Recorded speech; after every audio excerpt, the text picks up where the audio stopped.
Buenas noches, señor presidente Javier Milei. Bienvenido a nuestro programa Economistas. La verdad que estamos emocionados y agradecidos de su presencia en este programa.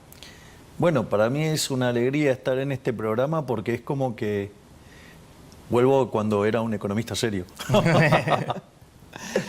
Un año y medio, no, ya 2 años y algunos meses de arrancado el mandato, y pensaba mientras diagramaba algunas preguntas entre los logros más importantes. Ah, ¿no lo dejaste librado del orden espontáneo? También, pero siempre me gusta pensar anticipadamente. Ah, o sea, Ramiro, ¿le permitís esas herejías? Sí, puede, Digo, no hay problema. Es bastante intervencionista eso. Él es peor que yo. Eso que tiene la hoja para marcar. Claro. No, pensaba el otro día lo escuchaba a Toto hablar de la cantidad de inversiones que hay en carpeta por el RIGI, cercano a los 70.000 millones, de los cuales cerca de la mitad ya están aprobadas. Es decir, que se viene una andanada de inversiones provenientes de distintos sectores de la economía, impulsados e incentivados por el RIGI, y al mismo tiempo hemos tenido desde el 220% de inflación, 30 y pico el año pasado, perdón, 100 y pico en el primer año de su mandato, 30 y poco el año pasado, y ahora abril, después de 3 meses de deslizamientos por lo que pasó en la segunda etapa del 2025, hay como un consenso de que de vuelta empieza la senda hacia abajo, es decir, que se vislumbra una consolidación de la baja de la inflación. Entre estos dos elementos, el gran impulso de las inversiones y la baja de la inflación, ¿cuál considera usted que es el mayor logro de su mandato, de esta primera parte de su mandato? A ver, yo creo que este gobierno, aún en 2 años y medio, tiene una gran cantidad de logros enormes, que a veces no es tan fácil de ver porque requiere de forma de saber mirar los datos también, ¿no? Yo creo que una de las cosas más importantes o logros más importantes de este gobierno es haber evitado la hiperinflación. Nosotros cuando llegamos al poder, yo creo que hay gente que no lo recuerda, pero la inflación viajaba al 1,5 diario. Yo siempre hago mucho énfasis en la inflación mayorista porque es siempre la que se anticipa. En el caso de la inflación mayorista, el mes de diciembre había marcado un 54%. Y eso, dado que la inflación diaria venía del 1,5, eso en dinámica, si uno contempla que había 4 bases monetarias venciendo un día, que había el equivalente de 9 a 10 bases monetarias de deuda en pesos venciendo en el lapso de 30 días, si ustedes consideran que además teníamos reservas netas negativas en 12.000 millones de dólares, si contemplamos que estaba caído el acuerdo con el Fondo Monetario Internacional, que teníamos la CIRA, que era la deuda, comercial. Es decir, Argentina tenía una situación en términos inflacionarios, diría que además contemplaba el desequilibrio monetario, o money overhang se suele llamar, que era el doble del que teníamos en la previa del Rodrigazo. La bomba del ELIX. No solamente eso, porque también estaba la deuda en pesos, o sea, entonces, y a eso también teníamos este deterioro que cuento del balance del Banco Central. Esa situación lo que hacía es que Argentina, si todos esos elementos estallaban de manera conjunta, hubiéramos ido a niveles de inflación del 15.000 anual. De hecho, no solo esa estimación la hice yo, está el trabajo que hizo Ariel Korenberg, a él le da que podríamos haber llegado a 17.000% de inflación. Y además eso conjugado con indicadores sociales que eran peores que los que teníamos a la salida de la convertibilidad, en realidad en el 2001, cuando se estaba saliendo de la convertibilidad. Eso hubiera generado una hecatombe que nos hubiera hecho caer el PBI por lo menos más de 15%, hubiera llevado los niveles de pobreza en torno al 90%, o sea, hubiéramos tenido una verdadera catástrofe. Y nosotros emprendimos un programa de estabilización hiperortodoxo donde básicamente la columna vertebral del mismo era el equilibrio fiscal. Nosotros habíamos observado que de las 22 crisis que Argentina tuvo desde el inicio del siglo XX hasta el momento que nosotros asumimos, 20 tenían origen fiscal y básicamente el desequilibrio fiscal oscilaba entre muy grande y extravagantemente grande. En el Rodrigazo el déficit fiscal era de 15 puntos del PBI, o sea, en el 75, digamos, que fue la crisis del Rodrigazo, la crisis de la tablita en el 81 teníamos 11, en la hiperinflación de Alfonsín 8, en la crisis de la convertibilidad 7. Nosotros teníamos un déficit en el Tesoro de 5 puntos del PBI, pero, digamos, había abajo de la alfombra escondido 10 puntos de déficit, que eran los déficits del Banco Central, o sea, el déficit cuasi fiscal, es decir, que teníamos 15 puntos de déficit del PBI. Es más, nosotros habíamos prometido en campaña ir a déficit cero. En estricto rigor, el consenso de la profesión era que de ninguna manera podíamos llegar al final del mandato con equilibrio fiscal, que con suerte y mucha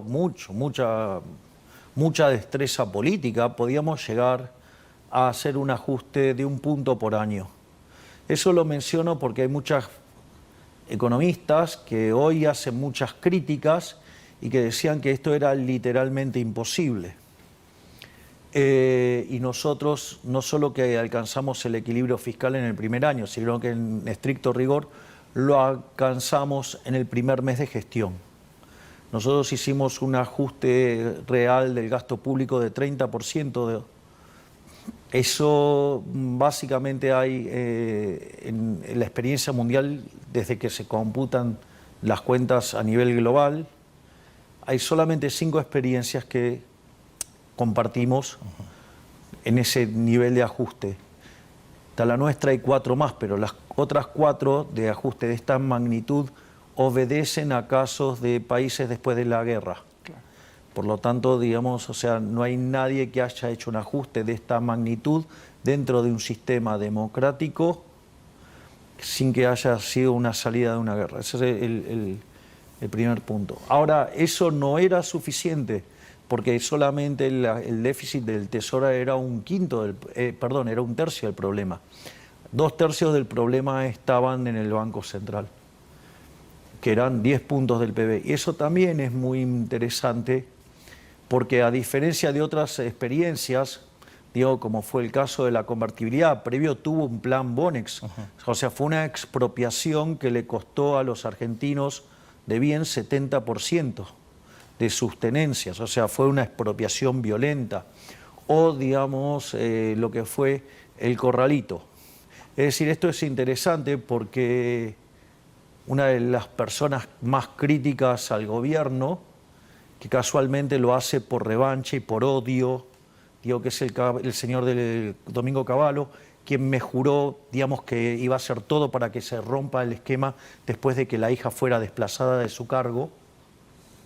Digamos, él puso como precondición para aceptar como ministro de Economía y la convertibilidad el plan Bonex. O sea, y después volvió a expropiar con la convertibilidad, digamos, con el corralito y el corralón. O sea, eso, digamos, la gente tiene que saber a veces desde dónde se opina. Es decir, entonces... ¿Ahí le puedo meter un bocadillo? No, pero quiero terminar esto. Y nosotros hicimos todo esto sin violentar los derechos de propiedad. Nosotros hemos honrado los derechos de la propiedad de usted. Nosotros, y es más, en muchas de mis presentaciones recientes, y mi próximo libro se llama, de hecho, La moral como política de Estado. Y cuando nosotros hablamos de la moral como política de Estado, nosotros decimos abrazar los valores de Occidente, y eso es el pensamiento filosófico en el formato griego. Hablamos del derecho romano, hablamos de la rectitud de los estoicos. De hecho, en la presentación que hice sobre Adam Smith, hago toda una cuestión sobre la rectitud de los estoicos. Digamos, Adam Smith era un estoico, y de hecho, la última parte de lo que tiene que ver con la teoría de los sentimientos morales justamente presenta en la descripción de las virtudes su rol como estoico, y eso en la riqueza de las naciones tiene que ver con la naturaleza de las políticas asociadas a la riqueza de las naciones. Y nosotros en ese sentido, además, en lo que tiene que ver con los valores morales, nosotros adscribimos a los valores judeocristianos. O sea, nosotros no creemos en el relativismo moral, nosotros creemos que hay una suerte de valores que son no debatibles, que es el derecho a la vida, a la libertad y a la propiedad. Por lo tanto, o sea, basados en el principio de no agresión, ¿no? Entonces, y está el principio de apropiación originaria de Locke. Digo, esa es la base moral de nuestro esquema de políticas públicas o de políticas de Estado. Entonces, además, la propiedad privada tiene un rol fundamental en el sistema de precios. Por lo tanto, si nosotros arrancábamos violentando la propiedad privada, era más fácil estabilizar, era más fácil bajar la inflación, pero a costa de producir un daño enorme sobre la sociedad. Además, el propio diseño del ajuste tiene un diseño de características morales, porque básicamente, si usted tiene déficit fiscal, lo que ocurre es que está tomando deuda, y eso es profundamente inmoral, porque la deuda son impuestos futuros, y eso quiere decir que usted le estaría pasando la cuenta a sus hijos, a sus nietos, lo estaría pagando gente que no puede votar, o gente que directamente ni siquiera nació. Es decir, con lo cual es de una profunda inmoralidad la toma de deuda. De hecho, nosotros arrancamos el gobierno con 500.000 millones de dólares de deuda, y hoy es 450.000 millones de dólares la deuda consolidada. Es decir, bajamos la deuda en 50.000 millones de dólares. Eso tiene que ver con la naturaleza de por qué el ajuste fiscal lo hicimos sobre el gasto y no como hicieron habitualmente otros gobiernos, que subiendo los impuestos. Esto, que parece una diferencia menor, es lo que hizo que nosotros hiciéramos el ajuste y que en lugar de ser contractivo fuera expansivo. Sí. Si nosotros tomamos el EMAE desestacionalizado de diciembre del 23 y lo comparamos con el que hoy tenemos, estamos 11% arriba, es decir, la economía creció 11%, creció 6,6% durante el 24 y creció 3,3% durante el 25. Y lo increíble es que hay muchos que insisten en la recesión, ¿no? No, bueno, está bien, digamos, por eso son los mismos payasos que hablan de esta inflación. Digo, la evidencia los condena, es como de vuelta, y de los 16 sectores que se miden, 12 se expanden. O sea, estamos hablando del 75%, estamos hablando de 3/4. Entonces, obvio, digamos, si quieren buscar a alguien que le vaya mal, siempre van a encontrar a alguien que le va mal. El cherry picking. Hacer el cherry picking. Y después le aplican la falacia, digamos, del todo por la parte. Es decir, que ustedes toman una cosita y la generalizan. Yo digo, el otro día escuchaba a un periodista que, digamos, trabaja en un medio digital y trabaja, digamos, en un canal de televisión. Digo que además, o sea, conozco a quien responde su pluma. Es decir, porque a esto hay que decirlo abiertamente, el 95% de los periodistas argentinos son delincuentes y escriben, ya sea por mandato de otros países o financiados por otros países, o, digamos, con medios que tienen conflictos con el gobierno porque quieren prebendas, o responden a empresarios, o sea, empresarios prebendarios. Es decir, con lo cual, digamos, el 95% del periodismo está contaminado y se dedica a envenenar a la gente. Y esa es la realidad. Digo, porque ustedes lo pueden ver con claridad. Dicen, no, se destruye la actividad. El PBI está en máximos históricos. No, digamos, la gente no llega a fin de mes, no pueden consumir. El 80% de la gente no llega a fin de mes. Sucede que el consumo está en máximos históricos. Es decir, no, la gente, digamos, o sea, nosotros sacamos básicamente más de 12, 13 millones de personas por eso, porque todo depende si lo medimos en la frecuencia mensual o trimestral o semestral. Y la realidad es que, digamos, cuando nosotros sinceramos los precios, es como los imbéciles esos que dicen, no, Milei llegó y devaluó. Disculpame, había una brecha del 200%. No se devaluó, se sinceró. Es decir, se sinceró, no devaluaste, sinceraste. O sea, porque aparte vos tenías un déficit de cuenta corriente colosal, tenías el problema de la CIRA, así que, digamos, o sea, es de un nivel de hipocresía violento. Entonces, digamos, yo, digamos, eso lo entiendo. Pero, ¿qué decía este periodista? No, bueno, en realidad todos los días aterrizan aviones. La noticia es el que se estrella.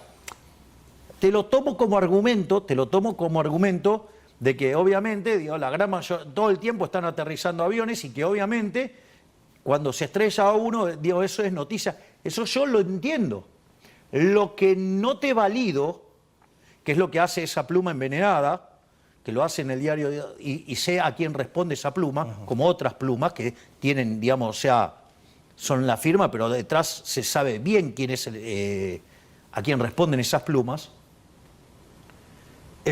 Cosa que, digamos, desafortunadamente la gente no lo sabe. Entonces, digo, porque así sabrían, digamos, que mucha gente de la política es una basura. Pero muchos de los periodistas son peores todavía. Yo creo que la gente lo sabe, por eso lo votó a usted en el año 25. Sí, está bien, pero a veces, digamos, son manipulados y engañados por las mentiras que construye la prensa y saben que están mintiendo y aún así lo siguen diciendo. Entonces, y ahí el punto es, volviendo a este periodista, era muy simple,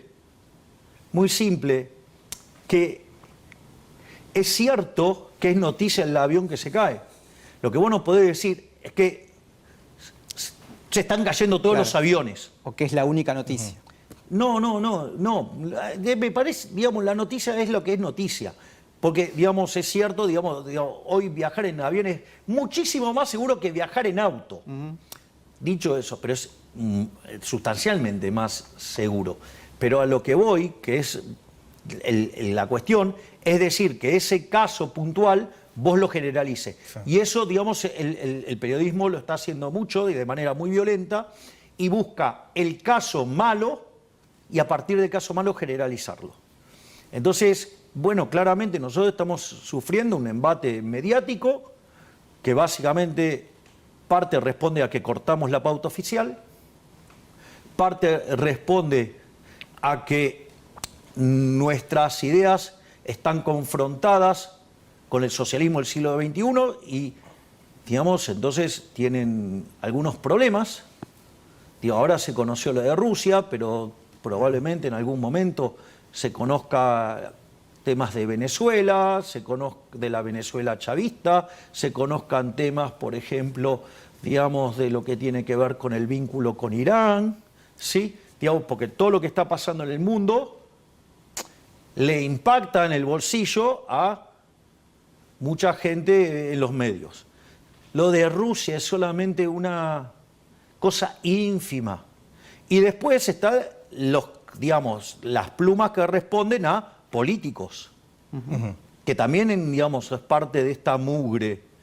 Entonces, bueno, ahora sería ingenuo creer que uno va a hacer un cambio como el que le hicimos nosotros.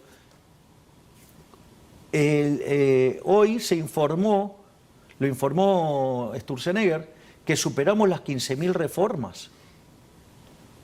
Entonces, en ese conjunto de que, digamos, hicimos 15.000 reformas, eliminamos el déficit fiscal en un mes, eliminamos el cuasi fiscal en 6 meses sin violentar los derechos de propiedad, ¿sí? La tasa de inflación que venía viajando al 1,5 diario y que eso nos llevaba a una dinámica del 15.000, digamos, el año pasado en consumidor fue 32, 33, digamos, no recuerdo el número exacto, eso. Y en mayorista fue 24. Hoy la inflación, digamos, mayorista viaja por debajo del 1. Es decir, que la inflación mayorista, que es la que se adelanta, ya está en torno al 10 anual. Y eso nos permite de alguna manera confiar en que en algún momento el segundo semestre vamos a estar ahí. Inexorablemente la tasa de inflación minorista va a colapsar. Inexorablemente va a colapsar. Ahora, ¿qué es lo que pasa? Hay un dicho en ajedrez que dice las negras también juegan.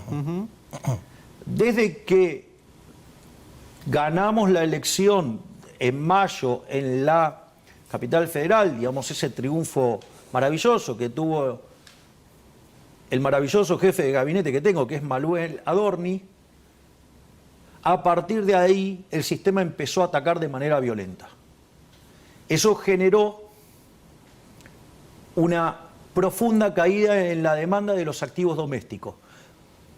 Una de las caras es que se disparó el riesgo país. La otra cara es que la caída en la demanda de dinero, una de las cosas que hizo es que se acelerara la tasa de inflación. Si a ustedes eso le... Y cierto corrimiento del dólar también. Todo está bien, digamos, pero... Y después se estabilizó y volvió, o sea... Pero a lo que voy es lo siguiente. En el medio también tuviste más de recomposición de tarifas, tuviste más una cuestión adicional por el efecto, digamos, en el petróleo, tenés cuestiones de estacionalidad. Entonces, todo ese conjunto de cosas hizo que este primer trimestre en materia de inflación fuera más difícil. haya sido difícil. Ahora, la realidad es que los fundamentals siguen estando sólidos, con lo cual, más tarde o más temprano, la tasa de inflación va a ceder. O sea, nosotros en eso no tenemos ninguna duda. Entonces, ha sido un trimestre en materia inflacionaria complicado, por decirlo de alguna manera, dadas las preferencias que tenemos nosotros, pero no tenemos duda que de acá para adelante va a seguir, porque esto quiero dejarlo en claro. Si nosotros sostenemos la moral como política de Estado, y en una de las cuestiones yo sostengo la rectitud de los estoicos, eso tiene un mensaje muy claro que para los que entienden de filosofía lo entienden y quizás al resto no le queda claro, pero digamos, ustedes siendo economistas me van a entender perfecto. Por ejemplo, he visto casi con pesar muestras de incompetencia flagrantes en colegas. Digo, porque yo sigo siendo economista, o sea, ahora hago algunas actividades adicionales. Extracurriculares. Digamos, pero sigo siendo economista.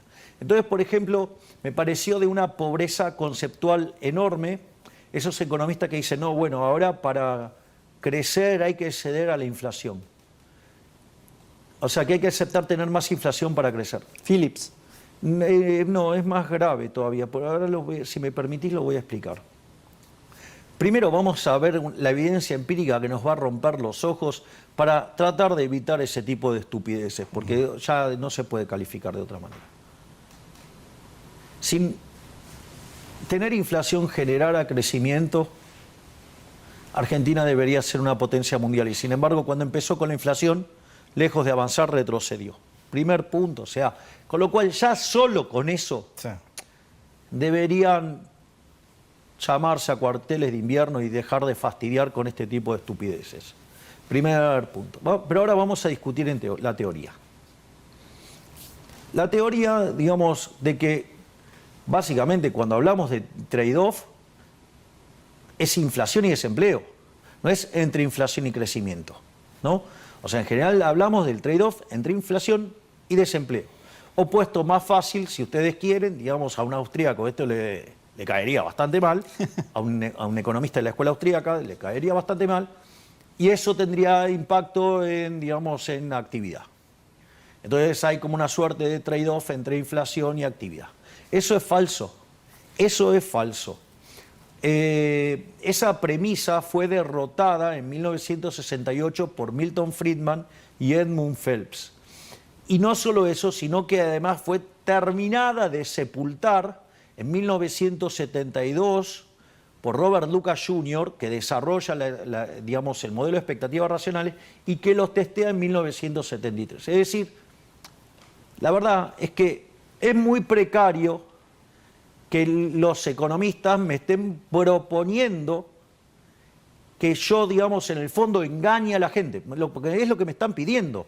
O sea, es lo que tienen que entender. Es decir, porque la única forma, bajo expectativas racionales, que ustedes pueden afectar el nivel de actividad económica es engañando a los agentes. Es decir, me estás pidiendo que mienta.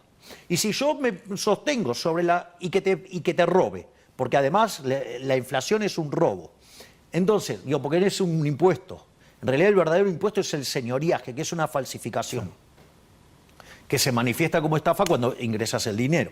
Dicho esto, entonces, eso va en contra de mis valores judeocristianos. De hecho, digamos, atenta contra las tablas de la ley. ¿Sí? Entonces, y esto no es menor. No es menor, porque además, voy a explicarles algo.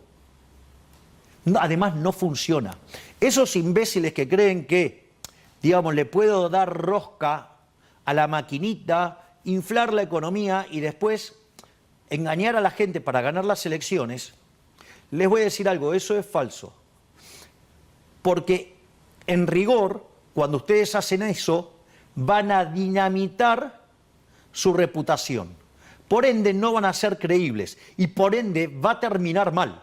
¿A alguien le pasó en el 23? No me quiero meter con nada de esas cosas porque no suman. Quiero plantearle a la sociedad cuáles son las cuestiones, que entiendan el proceso decisorio. Es decir, yo no lo hago eso porque moralmente está mal. Claro. Pero ahora voy a explicar por qué no funciona ni económicamente ni políticamente. Porque si ustedes van, lo engañan, están minando, destruyendo la reputación, al destruir la reputación se vuelven no creíbles y automáticamente se les va la inflación a las nubes. Consecuentemente, además políticamente les va a ir mal. Punto uno. Es decir, ese brazo del proceso decisorio es un espanto. Al margen de que es inmoral, al margen que se están dándole la espalda, estoy muy mesurado hoy, dándole la espalda a la teoría económica y a la evidencia empírica. La otra alternativa es, ustedes hacen lo que tienen que hacer. ¿Sí? ¿Les puede ir mal? Sí. Pero tienen chance de que le vaya bien. Es decir, hay una cuestión de dominancia estocástica. Aun si fueran unos cínicos inmundos, deberían actuar correctamente porque en términos utilitaristas tienen dominancia estocástica. Además, los acompaña la teoría y la evidencia empírica en economía. Y como si fuera poco, que es lo más importante de todos, o sea, por último, pero no menos importante, es lo moral. Es decir, yo no voy a resignar el equilibrio fiscal, voy a seguir manteniendo la dureza fiscal. La motosierra sigue encendida. Digamos, el otro día terminó la reunión de gabinete y el jefe de la parte que participo yo, que es donde fijo el norte, cuando explico la situación política, cuando explico a dónde queremos ir, después viene la cocina. Ahí es cuando se queda el jefe de gabinete trabajando con los ministros. Y le dije, sigue la motosierra, sigue Federico desregulando. El Banco Central tiene que seguir apretando la política monetaria hasta vencer la inflación. No vamos a ceder un ápice, no vamos a ceder a los delincuentes, no vamos a ceder a que nos tomen la calle, no vamos a ceder a fuerzas extranjeras metiéndose dentro del país tratando de voltear un gobierno. No vamos a ceder a nada de eso. Por más que no le guste a los empresarios prebendarios, por más que no le guste a los corruptos medios de comunicación y a sus periodistas ensobrados, que digo, hay una parte que sí son buenos y que los respeto, ¿sí? Pero el resto no siento el más mínimo respeto, hasta lo desprecio por mentirosos, por calumniadores, por injuriadores, digamos, y algunos por traidores a la patria. Antes de que nos vayamos de lo monetario, le quería hacer una pregunta más de este tema. Pero creo que contesté. Sí. Pero, digo, está claro dónde voy como política económica, ¿no? O sea, hay una duda que tienen muchos, incluso de sus seguidores, presidente, que es cuando tuvimos esa incertidumbre electoral en agosto, septiembre, octubre, cayó mucho la demanda de dinero, hubo un gran porcentaje de dolarización y eso tuvo un costo. 50% de M2 no pasó nunca en la historia argentina. Tremendo. ¿Eso muestra la solidez del programa? Sí. ¿Cuándo viste en la Argentina que se lleven el 50% de M2 y esto no haya volado por los aires? La pregunta que muchos de sus seguidores y muchos economistas seguidores suyos se hacen es, ¿en algún momento no deberíamos blindar ese proceso con una dolarización? A ver, vamos por parte. Me encanta tu pregunta, Antonio, pero vamos por parte, porque hay otra cosa que yo omití decirla y es por qué, digamos, el tema de la actividad económica, si me lo dejan, porque también, digamos, está sufriendo la actividad, digamos, la actividad económica sufrió por esto, y si ustedes se fijan también, que tiene que ver con parte de los reclamos de los gobernadores. Dice, ¿cómo? El PBI se expande y a mí la recaudación me cae, cosa que es válida hasta febrero. En marzo los números empezaban a mejorar y los números de abril vienen mucho mejor. Dicho esto, entonces, ¿qué es lo que está pasando? Es como que aumentó la evasión. Y hay que entenderlo eso, porque también explica por qué se desaceleró la actividad, por qué, digamos, la gente sufre con lo que pasó después de, digamos, hay que entender también por qué la gente se siente mal. Eso es importante que lo diga, porque hay gente que cree que usted no tiene esa mirada de que hay gente que la pasa mal. No, pero hay que tratar de entender a la gente. O sea, primero, a ver, nosotros como economistas estamos acostumbrados a mirar los números y sabemos cómo esto funciona. Y sabemos que eso representa una suerte de promedio. Y que hay gente que no solo no está en el promedio, hay gente que puede estar en las colas. ¿Ok? Y eso, digamos, hay que saberlo. Ese es un punto no trivial. Pero hay otra cosa que a mí me parece importante explicar, porque lo que siente la gente es el impacto en actividad. Y esto Ramiro, digamos, me lo puede validar, porque él, digamos, estaba con los números todo el tiempo. O sea, como verás, te leo. Sí, a los economistas los leo. Por eso, digamos, les tengo toda la radiografía a todos los pifiadores. Pero no importa, o sea, ya le van a pasar la factura a alguien. Si yo fuera cliente se las pasaría, porque, digamos, tanto pifiar. Bueno, hay algunos que fueron a la quiebra, ¿no? Digamos, pero por pagar el abono de la tintura. Pero al margen de eso, vamos a esto. Nosotros el primer trimestre nos expandimos al 6, el 2025, ¿no? El segundo empezó a acelerar hacia el 8. Y después se cortó en seco, se frenó en seco, digamos, cuando empezó todo el ataque. Suponete que vos tenés una empresa. Entonces vos comprás un insumo. Cuando vos comprás ese insumo, a X días vos tenés que pagar. Ahora vos ves que tu demanda se empieza a poner más pesada, ¿sí? Y lenta. La pregunta es, ¿ese insumo qué haces? ¿Lo tirás? ¿Se lo devolvés a quien te lo vendió? No. ¿Lo tirás? No. ¿Qué haces? Lo metés en producción. Cuando vos lo metas en producción, después de pasar todo el proceso productivo, se va a convertir en un bien de cambio. El bien de cambio, desde que vos entró a bien de cambio hasta que vos lo vendés, pasa un tiempo. Obviamente que si la demanda se te puso pesada, ese tiempo, ¿qué pasa? Se estira. Sí. Al mismo tiempo, vos lo vendés. Pero como la demanda está pesada, ¿qué pasa? Te paga más lento. Eso lo que hace es que a vos el ciclo de caja se te alargue, ¿no?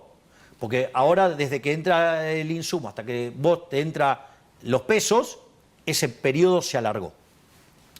Al alargarse ese periodo, eso hace que vos tengas que invertir en capital de trabajo. O sea, eso se cubre con dinero. Vos lo podés financiar con capital propio o, como hace generalmente una empresa, va y toma crédito, digamos, para el capital de trabajo. Es decir, que en todo ese contexto se generó un aumento de la demanda de capital de trabajo.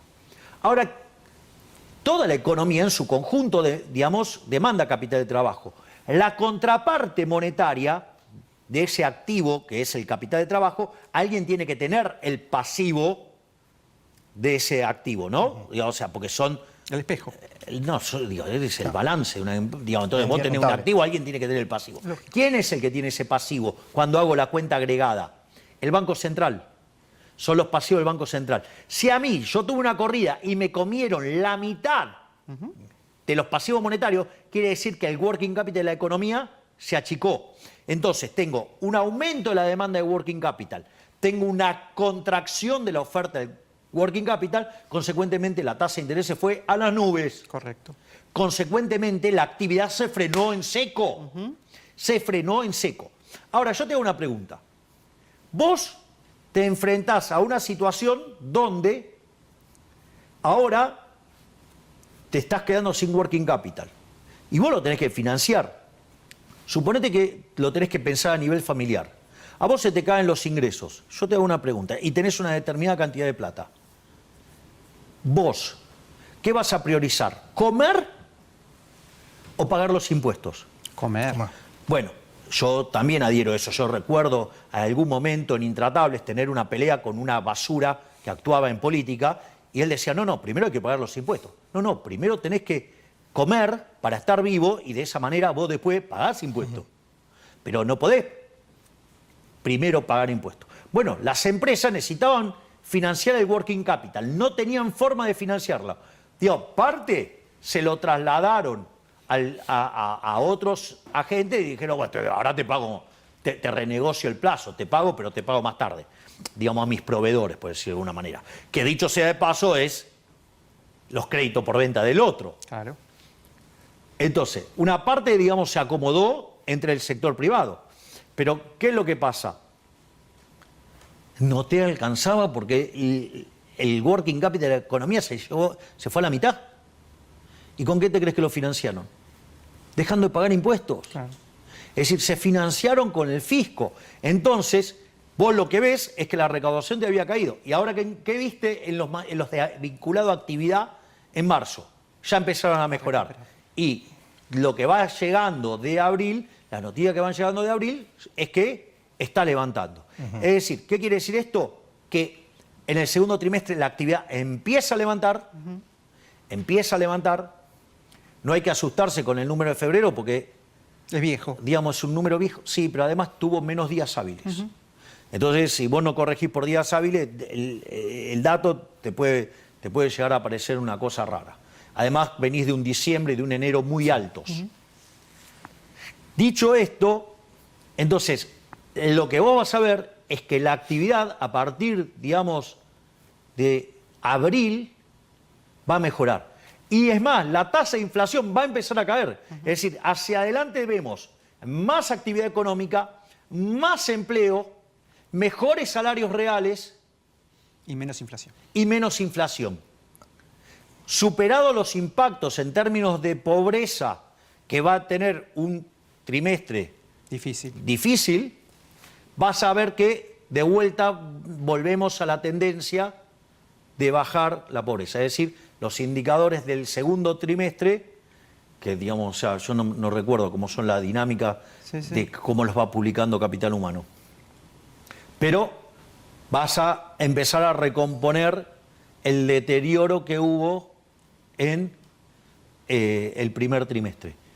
Eso, digamos, a mí me parece muy importante. Es decir, Pero ese estresazo, ¿no lo hubiésemos podido prevenir pensando en el futuro con una dolarización? no, a ver, vamos por partes. Hay un tema.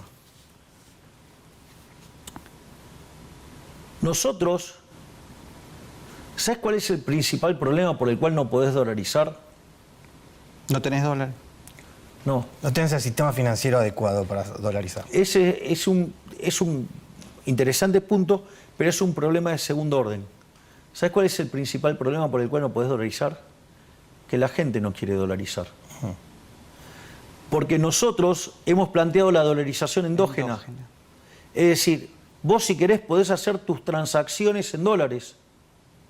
Y sin embargo la gente no lo hace. Hemos sancionado inocencia fiscal y sin embargo la gente no lo hace. Entonces, el problema con la dolarización no es que, digamos, uno la quiera hacer o no. en estricto rigor, vos no le podés imponer las cosas por la fuerza a la gente. Y si vos le diste la opción de que use los dólares y sigue usando los pesos, ok, digo yo, de vuelta, la gente que haga las transacciones en la moneda que quiere, nosotros le abrimos la posibilidad. ¿La quiere seguir haciendo en pesos? Ok, digamos, le sancionamos inocencia fiscal, que es una ley revolucionaria. Cambiamos, porque todos éramos culpables hasta que demostráramos lo contrario frente al fisco, y ahora volvimos a restaurar la presunción de inocencia, ¿no? Dicho sea de paso, ¿no? Digamos, con el tema de, además, metimos con la ley de déficit cero, digamos, la modernización laboral, digamos, el acuerdo de la Unión con la Unión Europea, digamos, la baja imputabilidad. O sea, en lo que usamos en medio diciembre y febrero con extraordinarias, hicimos avances que durante 40 años la política no había podido avanzar un ápice. Y todo eso, a pesar de todo eso, que es tremendo, digamos, ¿no? Y además tenemos las 15.000 reformas estructurales y tenemos la ley bases. Y el riesgo país se queda como clavado en los 550 puntos. No, bueno, está bien. A ver, esto también es un punto muy interesante. Porque nosotros habíamos bajado fuertemente el riesgo país y después apareció la guerra. La cuestión de la guerra es que lo que hizo fue hacer saltar el precio del petróleo. Al saltar el precio del petróleo, ustedes, dada la política monetaria, la inflación de largo no cambia, pero los cambios de precios relativos les hace saltar los precios, se manifiestan como inflación en el corto y después se acomoda. Pero en la transición, el impacto inicial, se ve como un salto en la inflación. Después de largo no cambia, porque ustedes lo que determina la inflación en largo es la política monetaria. Pero en la transición se comen el impacto de estos cambios de precios relativos. Si tienen sobrante monetario, como en el caso nuestro, ni que hablar. Pues nosotros venimos arrastrando el sobrante monetario que generó, digamos, el cepo, ¿sí?, y el sobrante monetario del Plan Platita.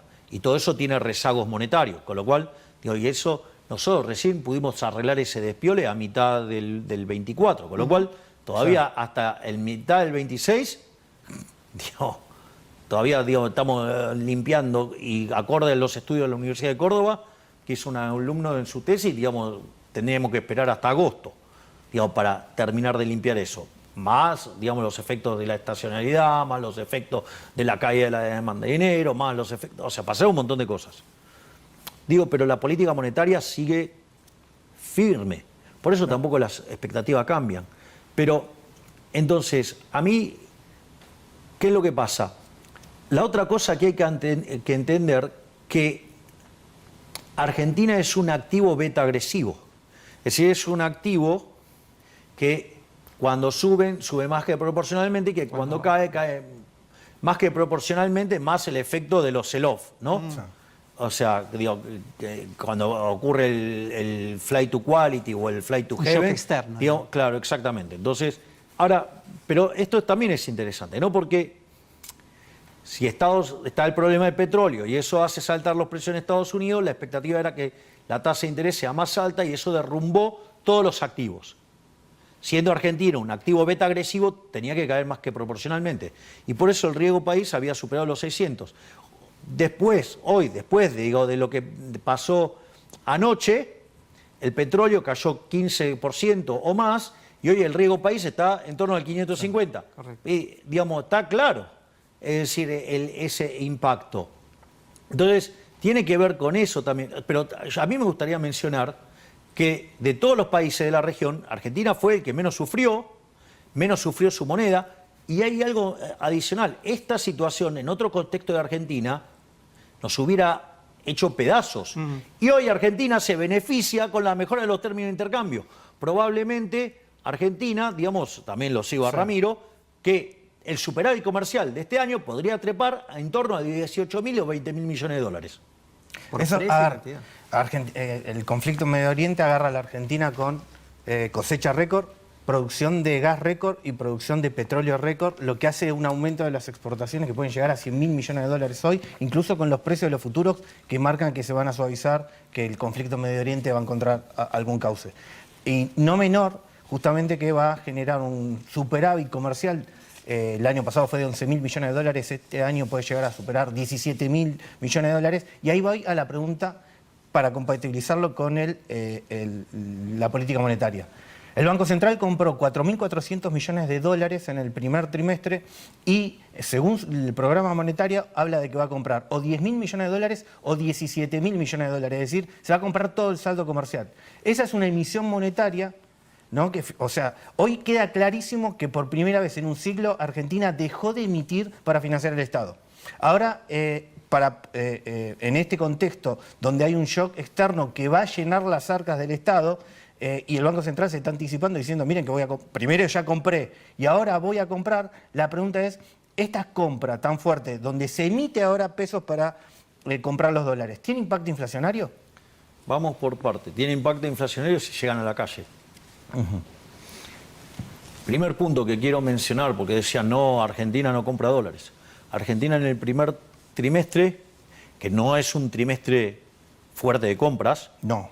De hecho, digamos, los profesionales de la economía decían que íbamos a tener, por ejemplo, unos meses muy complicados por el turismo. Y sin embargo terminamos comprando 4.500 millones de dólares. 4.500 en el primer trimestre. Sí, en un trimestre que no es un trimestre abundante y nos proyectaban el apocalipsis. Digo porque después, esos mismos siguen diciendo estupideces por televisión. Y a veces no sé si lo hacen con mala intención o lo hacen porque son precarios profesionalmente y además, digamos, los periodistas lo invitan para justamente para ensuciar, sí, para llamar a alguien que ensucie. Ahora, el segundo trimestre va a venir un montón de dólares. Si ustedes se recuerdan, cuando hicimos el Argentina Week en New York, en un momento yo le dije a Bausili, te van a salir los dólares hasta por las orejas, porque de acá adelante, cuando empiecen a madurar todas las inversiones del RIGI, nos va a llenar de dólares por todo lado.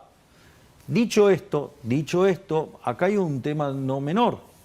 Es que lo que está haciendo el Banco Central compra estos dólares y, digamos, el Tesoro está esterilizando. Entonces, ¿de qué manera? Con el superávit primario.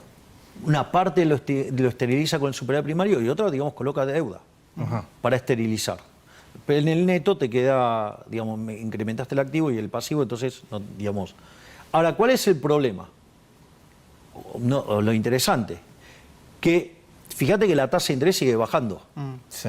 Con lo cual hay una recomposición de la demanda de dinero. Entonces, cuando se recomponga la demanda de dinero con mayor nivel de actividad, lo que a vos te va a pasar es que la inflación te empieza a bajar.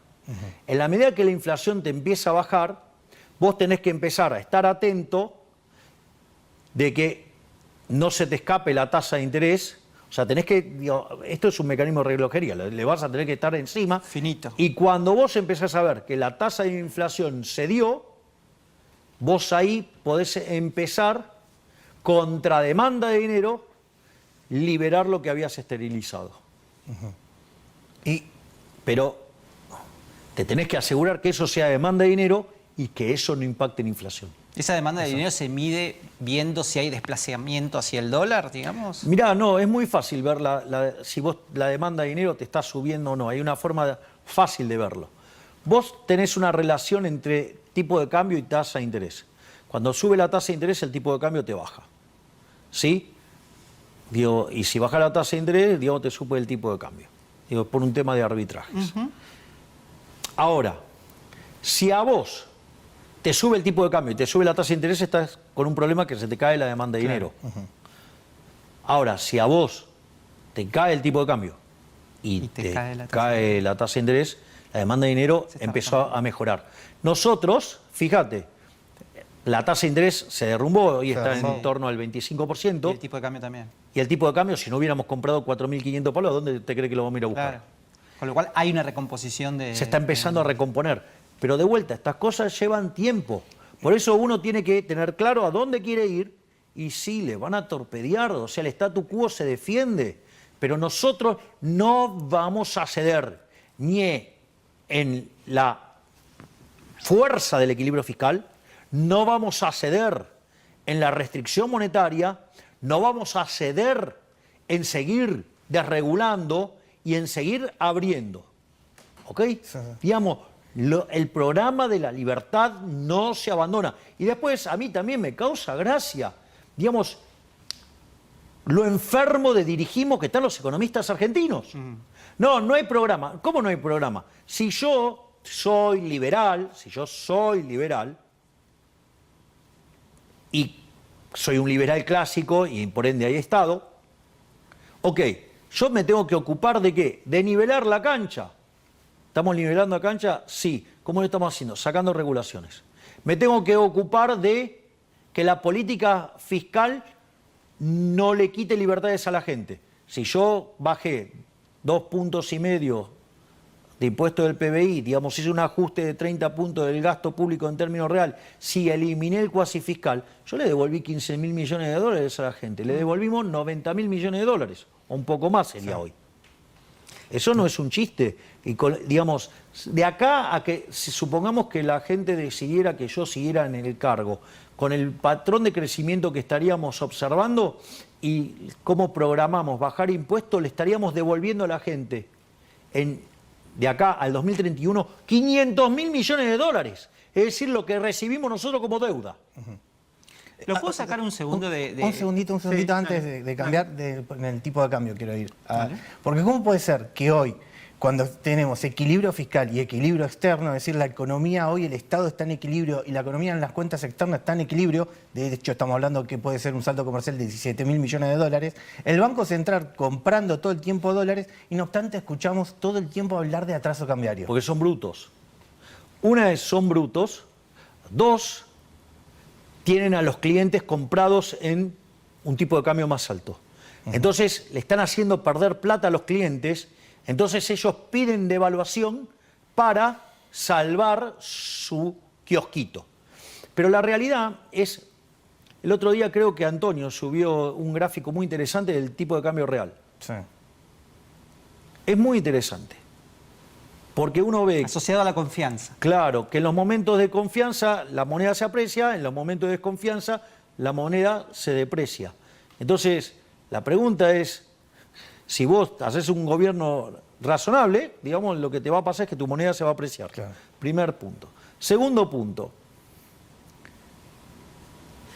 Me encanta cuando los economistas hablan del tipo de cambio que tenés que devaluar o no que sé qué, lo que fuera, o el tipo de cambio correcto. La pregunta es, vos para conocer el vector de precios de equilibrio, deberías conocer las preferencias de los agentes, deberías conocer la tecnología y el progreso tecnológico y deberías conocer la tasa de preferencia intertemporal, deberías conocer la estructura de propiedad de la economía y deberías conocer las dotaciones que, digamos, vamos a descubrir, digamos, o sea, hace 300 años nadie sabía que era el petróleo, ni el litio, ni, ¿ok?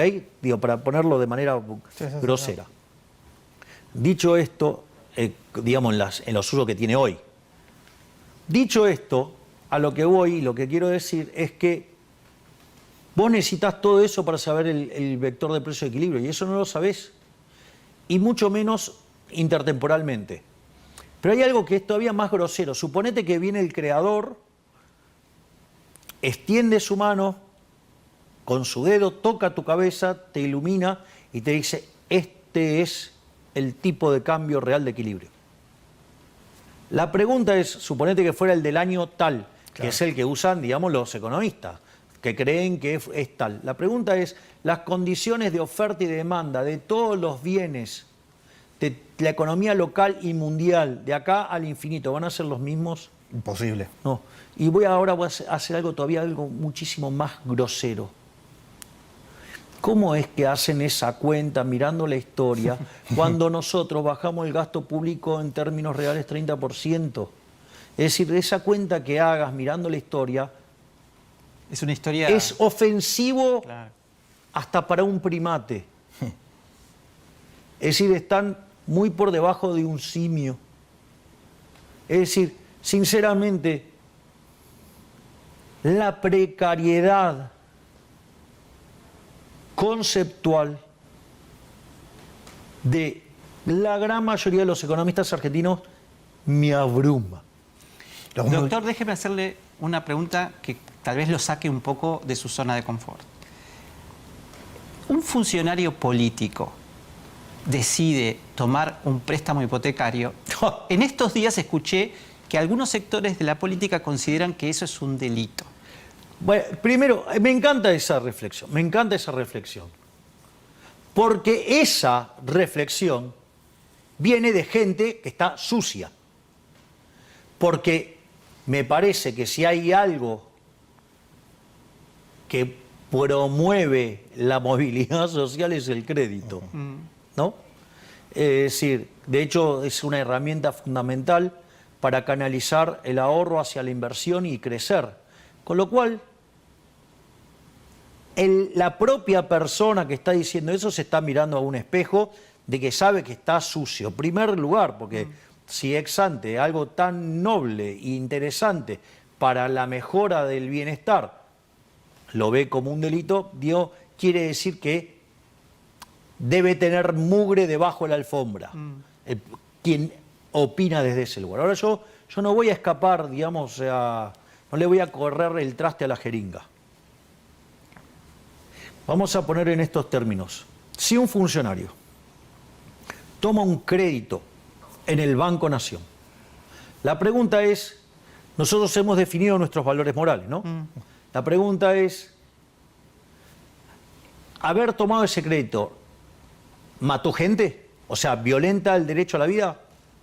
¿Mató gente? No. No. Con lo cual, primer punto, digamos, de nuestros valores morales que definen la moral como política de Estado, no está vulnerada. Vamos al segundo punto, la libertad. ¿Alguien perdió la libertad por eso? Es decir, vos te podés seguir expresando, podés seguir caminando por tu calle, podés seguir haciendo negocios, podés juntarte con Ramiro a hacer este programa, podés venir a reportearme a mí, que debe ser una parte, no sé. Después, post veremos qué es la sensación de la experiencia. Quizás ex ante parecía interesante, post una cosa horrible. Usted dice que me van a putear mucho en las redes. No sé, porque todo depende. Si putea, digamos, las lacras, digamos, es un buen síntoma. O sea, por ejemplo, yo, digamos, vi la última entrevista que dio, digamos, el ministro de Economía, Caputo, digamos, y me pareció una nota excelente. Es verdad. Bueno, claro, pero, digamos, algunos periodistas en Sobrado estaban enojados. Y nos ponen en un lugar incómodo. O sea, otros no, digamos, otros los hacen honestamente, digamos, y... Digo, hay muchos honestos. Claro, pero es que obvio, y puede estar molestándole las formas, o sea, lo cual es válido. También. Es un problema de preferencia, pero de ahí a que esté mal es otro problema. Entonces, no le violentó la vida a nadie, ¿ok? Entonces, la libertad tampoco, vamos ahora por la propiedad. Bueno, la propiedad uno lo podía poner bajo la lupa, porque si eso después tiene impacto sobre las cuentas públicas y eso después se manifiesta como una pérdida, eso alguien lo tiene que pagar. Entonces, ahora la pregunta es, si ese crédito se tomó en el sector privado, no es un problema porque es una cuestión de privado. Si lo tomaste en el sector público, si lo tomaste en el Banco Nación, la pregunta es, ¿la tasa es la tasa de mercado? Y la respuesta es afirmativa. La respuesta es afirmativa, lo tomaste a la tasa de mercado. Con lo cual, no violentaste nada. No solo eso. Porque hay algunos que dicen, no, bueno, pero un tercio de los créditos que dio el Nación se lo dio a personas que trabajan en el sector público. Sí, obvio. Y voy a explicar por qué. Cuando ustedes van a un banco y depositan y se hacen depositar su sueldo en ese banco, el banco tiene todos sus datos y además compra bases de datos. Y saben quién es cada uno de ustedes. A partir de ese perfil, lo mete en un modelo de credit scoring y con ese modelo ustedes le ofrecen productos. ¿Ustedes creen que cuando el banco le ofrece los productos alegremente? No, se los ofrece porque saben Que lo puede pagar. que ustedes lo pueden pagar. Exacto. Digamos, con lo cual, ese es un detalle no menor. Entonces, cuando su sueldo es depositado en un determinado banco, el banco le hace el scoring y le ofrece los productos que saben que ustedes pueden pagar. Pero no solo eso, hay más elementos.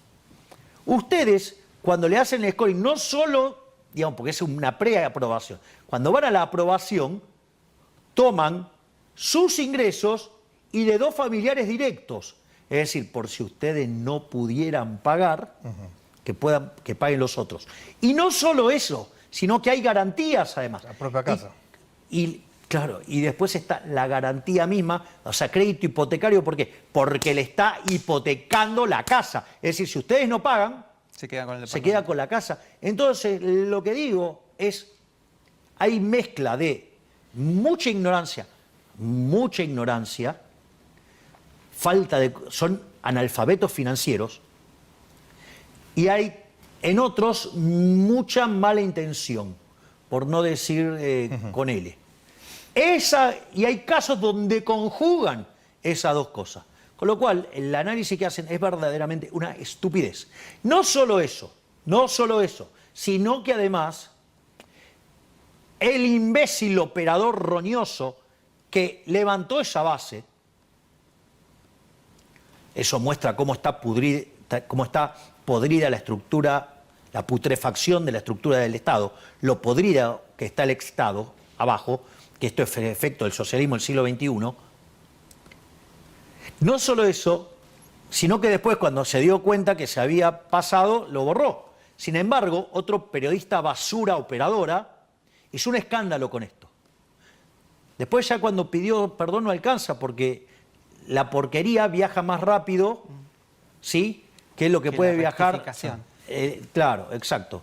Entonces, y eso después termina, y esto es lo grave, termina en la tapa de un diario, aún sabiendo que esto ya era mentira y que no tenía ningún sentido. O sea, concretamente termina en la tapa de Clarín, con quien yo tengo un diferendo con el tema de las comunicaciones, porque se quieren quedar con todas las comunicaciones. Vía comprarse una empresa, que la compraron, y tomaron más del espectro que lo que, digamos, se establece en defensa de la competencia. Entonces, como yo no cedo a los privilegios del statu quo, entonces ahí van a entender por qué me tira basura a ese medio y por qué me tiran basura a otros medios.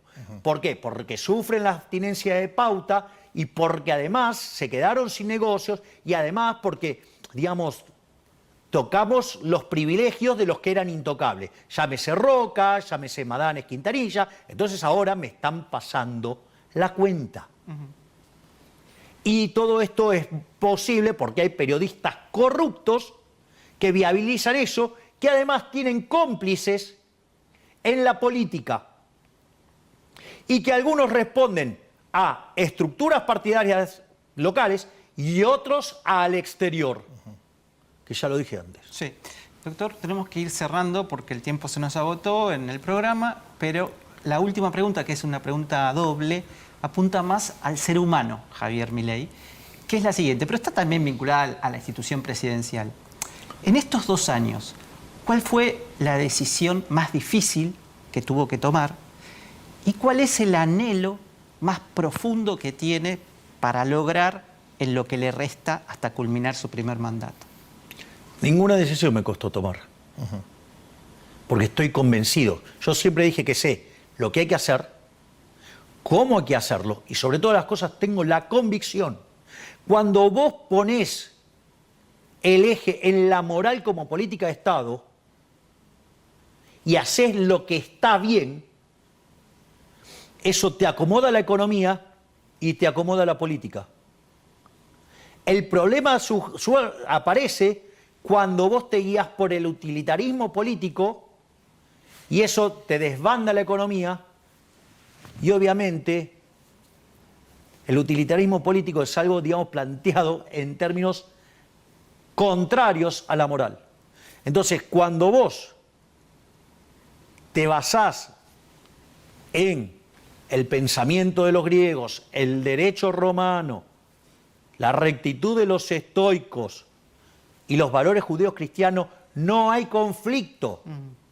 No hay conflicto porque yo no voy a ponerme a emitir dinero para tratar de engañar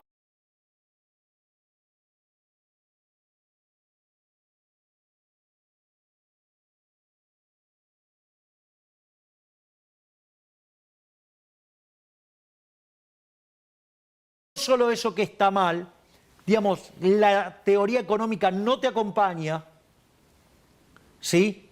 Porque en el único modelo que te podría acompañar a hacer inflación para generar crecimiento es la estupidez que da el modelo de Tobin. En el modelo de Tobin vos generás tanta inflación que la gente sale del dinero y acumula capital. Eso podría ser cierto en una economía cerrada. En una economía abierta no se cumple. Yo tengo un artículo donde pruebo que eso no se cumple. Es decir, que el resultado de Tobin es al revés.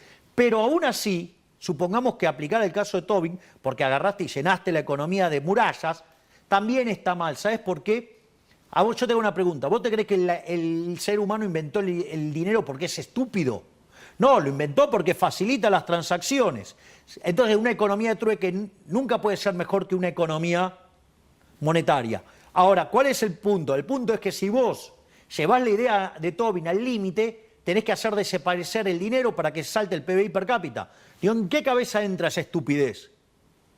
Entonces te das cuenta que no hay dilema, no hay dilema. Es decir, cuando vos obrás acorde a un conjunto de valores morales, te va a acompañar la eficiencia económica y te va a acompañar el utilitarismo político. Ahora, cuando vos querés empezar por la política, vas a arruinar la economía y seguramente, entras en conflicto con los valores morales. ¿El anhelo? Que Argentina sea el país más libre del mundo. Eso es lo que nos va a traer prosperidad. Presidente, la última pregunta. Argentina está en este momento desarmando dos modelos económicos en simultáneo. Uno fue el socialismo del siglo XXI y el otro es la Argentina corporativa, ¿no? ¿Qué rol tuvo la batalla cultural para primero ponerlo en evidencia de que Argentina se estaba enferma con estos dos modelos y que en simultáneo hoy se están desarmando? Determinante. Sin batalla cultural esto hubiera sido imposible. Es decir, durante 10 años públicamente, pero probablemente más de 20, digo, nosotros nos conocemos hace rato. En la trinchera. Exactamente. La batalla cultural tiene un rol determinante, porque es la que le cuenta a la gente. Digo, la batalla cultural fue la que rompió la idea de lo políticamente correcto, fue la que dejó en evidencia las aberraciones del wokismo, las aberraciones del socialismo, porque Argentina está infectada del socialismo hace 100 años. Y nosotros lo que estamos haciendo es desarmar ese modelo corporativo. Las desregulaciones lo que hacen es eso. Exactamente. Y al mismo tiempo le mostramos a la gente la mentira del Estado presente, la mentira socialista, la mentira de no, gané derechos. No ganaste derechos, no ganaste ninguno, te mintieron, te engañaron. El problema radica es que es más fácil engañar a la gente, ¿sí?, que hacer que asimile que fue engañado. Exacto. Digamos, ¿por qué mi furia contra los medios y contra los periodistas en su mayoría? Porque durante muchísimos años, antes de meterme en política, los leía creyendo que me decían la verdad. Y hoy descubrí que son unos mentirosos. ¿Cuántos diarios económicos hablan de inflación multicausal por décadas? Digo, podés ponerlo en cientos de puntos. Digamos, el propio Antonio acaba de ser víctima de la mentira de un periodista de Clarín, donde a partir de una foto construye una nota con mentiras. Tienen otro periodista que además, tiene un programa, ¿sí?, de muchos años, digamos, a 2 sobres, y, digamos, o sea, vos agarrás una nota y el 90% de lo que dice es mentira. Todo es mentira. Por ejemplo, ese periodista habrá anunciado 40 veces la renuncia de Toto Caputo, con quien yo tengo una relación simbiótica. Simbiótica. Les voy a decir más, les voy a contar una anécdota. La nota del ministro Caputo el día domingo la vi con Furiase, con Núñez y con Butier. Le recriminé a Butier que no hubiera sacado un crédito, porque en el fondo, digamos, claro, digo, ¿cómo que no sacó crédito?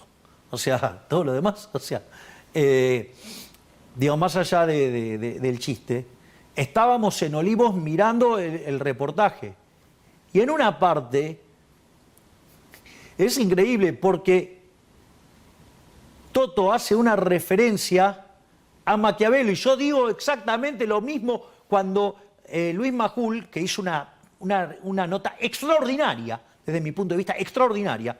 Y eso, digo, yo discuto con Majul, porque, digamos, hay cosas que él tiene una visión acorde a sus preferencias y yo no la comparto. Y chocamos y tenemos chisporroteo. Pero se hace con educación, se hace con respeto. ¿Sí?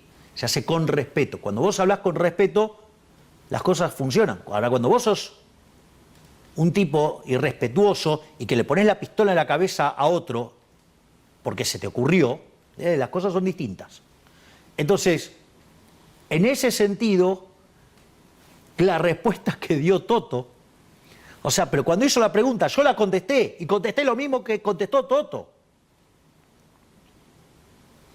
Eso para que vean el nivel de sintonía que tengo con el ministro de Economía. O sea, entonces, y sin embargo, el periodista que mencioné, por lo menos lo hizo, dijo que renunciaba, que yo lo había echado 40 veces. Y ahora esta es la parte más compleja. Ese periodista hizo eso cada vez que yo estaba, o que el gobierno estaba, en una instancia de negociación muy importante, por ejemplo, con el Fondo Monetario Internacional. Nosotros estábamos negociando cosas muy importantes y él torpedeaba al ministro de Economía, quitándole reputación y credibilidad al momento de sentarse en la mesa a negociar. ¿Para qué? Para perjudicar los intereses de los argentinos. O sea, tenés periodistas que, con tal de abrazarse al sobre que les dan empresarios corruptos o los medios corruptos, ¿sí?, prefieren que a la Argentina le vaya mal. Entonces, yo cuando estaba fuera de la política, estas cosas no las veía. Lo que a mí probablemente me genera más furia con la mayoría del periodismo es que yo les creía a estos mentirosos operadores corruptos ensobrados. La última reflexión, por sí o por no, ¿se acuerda? Dejémoslo ahí. Pienso que si usted lograra una inflación en el 2027 de un 1% mensual, un dólar que circule entre las bandas definidas y un desempleo menor a los 2 dígitos, pienso en lo personal que tendría muchas chances de ser reelegido. ¿Usted coincide con esta mirada? Yo creo que eso lo va a determinar la gente. A ver, a mí me dieron un mandato, terminar con la inseguridad y bajar la inflación. Estoy aniquilando la inseguridad, estoy aniquilando la inflación, a pesar de que siempre dije que no era un movimiento rectilíneo uniforme, que no era una asíntota, digamos, clara, digo, que podía tener alteraciones. Digo, no es que no lo dije, digo, si van y buscan los archivos está, pero cuando no lo quieren ver, que es otro problema. Y, digamos, y en el medio la pobreza de tocar el 57% hoy está debajo del 30%, que es el nivel más bajo en 8 años. Es decir, y la economía está 11% arriba, o sea que vamos bárbaro. ¿Somos Suiza? No, no somos Suiza. Venimos de 100 años de romper todo. ¿Qué se creen? ¿Que en 2 años y medio lo vamos a arreglar? No, es mentira. Lo que sí, vamos en la dirección correcta. Estamos haciendo grande a la Argentina nuevamente. Todo el mundo admira lo que hacemos.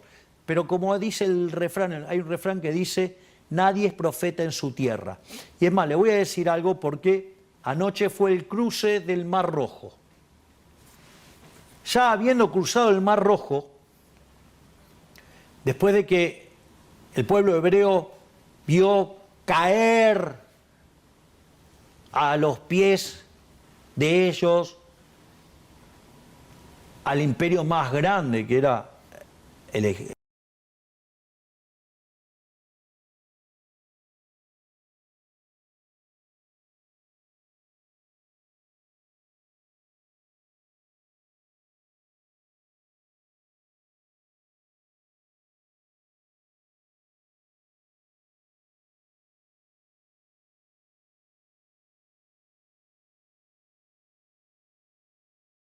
Los egipcios, siendo un líder de características más que extraordinarias en el caso de Moshe o Moisés,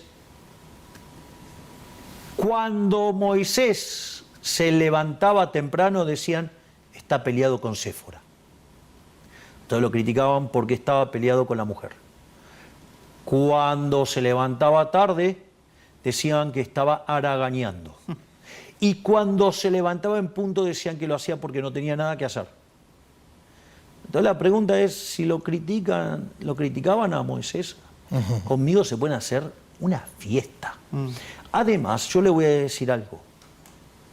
La única forma que a una persona no la critiquen, ¿saben cuándo es? Cuando no hace nada. La gente que hace, ¿sí?, la van a criticar. Y puede errar, claro. Por eso yo siempre menciono el caso de Sebastián Bataglia en la final contra el Milan. Boca gana por penales. Ustedes los dos son de Boca, ¿no? No, yo soy de River. Ah, ¿vos de River o de Racing? No, yo empecé siendo de Racing por mi papá. Una vez que me peleé, cambié a River. Ah, ok. De River. Los dos son de River. Sí. Ah, se parecen al equipo económico, digamos. O sea, yo creo que si aparece uno de Boca, lo fulminan. Al margen de eso, cuando termina el partido y Boca gana por penales, Sebastián Bataglia había errado el penal.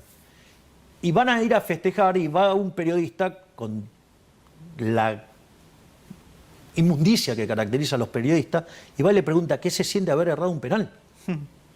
Entonces le dice, ¿vos jugaste alguna vez una final del mundo? No, bueno, para poder errar un penal en una final del mundo, primero la tenés que jugar, después tenés que ir a patearlo y, digamos, ahí vas a ver lo que es errarlo. Pero primero, ¿sabés qué? Tenés que llegar a jugar una final del mundo. ¿Vos llegaste? No, listo, chao, gracias, me voy a festejar.